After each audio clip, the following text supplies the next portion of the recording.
ஏனெனில் திருடன் இரவில் வருவது போல் ஆண்டவருடைய நாள் வரும் என்பதை நீங்கள் திண்ணமாய் தெரிந்திருக்கிறீர்கள்.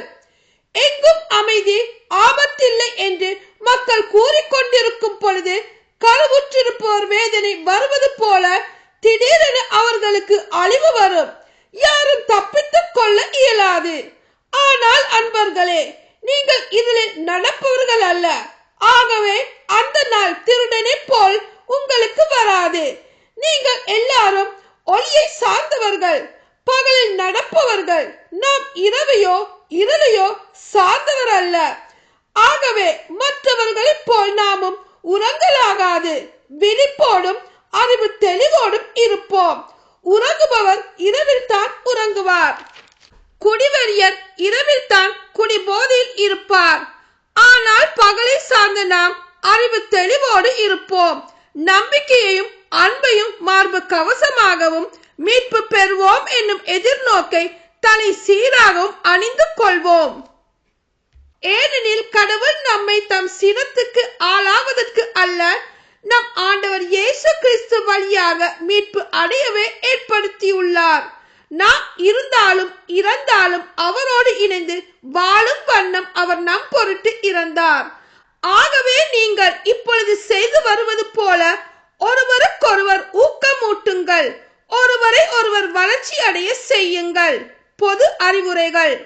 சகோதர சகோதரிகளே, உங்களிடையே உழைத்து ஆண்டவர் பெயரால் உங்களை வழிநடத்தி உங்களுக்கு அறிவு புகட்டுவோரை மதித்து நடக்கும்படி கேட்டுக்கொள்கிறோம்.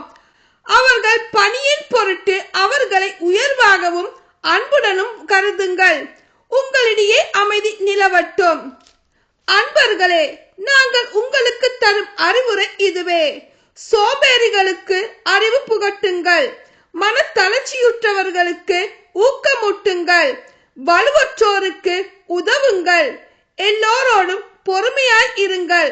எவரும் தீமைக்கு பதில் தீமை செய்யாதவாறு பார்த்து கொள்ளுங்கள். உங்களில் ஒருவருக்கொருவர் மட்டுமன்றி எல்லாருக்கும் எப்பொழுதும் நன்மை செய்யவே நாடுங்கள். எப்பொழுதும் மகிழ்ச்சியாய் இருங்கள்.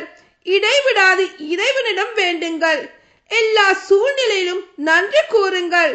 உங்களுக்காக கிறிஸ்து இயேசு வழியாய் கடவுள் வெளிப்படுத்திய திருவுளம் இதுவே. தூய ஆவின் செயல்பாட்டை தடுக்க வேண்டாம். இறை வாக்குகளையும் புறக்கணிக்க வேண்டாம். அனைத்தையும் சீர்தூக்கி பாருங்கள். நல்லதை பற்றி கொள்ளுங்கள். எல்லா வகையான தீமைகளையும் விட்டு விலகுங்கள். முடிவுரை. அமைதி அருளும் கடவுள் தாமே உங்களை முற்றிலும் தூய்மையாக்குவாராக. அவரே நம் ஆண்டவர் இயேசு கிறிஸ்து வரும்போது உங்களுடைய உள்ளம், ஆன்மா, உடல் அனைத்தையும் குற்றமின்றி முழுமையாக காப்பாராக. உங்களை அழைக்கும் அவர் நம்பிக்கைக்குரியவர். அவர் அதை செய்வார். சகோதர சகோதரிகளே, எங்களுக்காகவும் இறைவனிடம் வேண்டுங்கள். தூய முத்தம் கொடுத்து ஒருவர் ஒருவரை வாழ்த்துங்கள். அவர்கள் எல்லாருக்கும் இத்திருமுகத்தை வாசித்து காட்ட வேண்டும் என்று ஆண்டவர் பெயரால் ஆணையிடுகிறேன். நம் ஆண்டவர் இயேசு கிறிஸ்துவின் அருள் உங்களோடு இருப்பதாக. ஆமென்.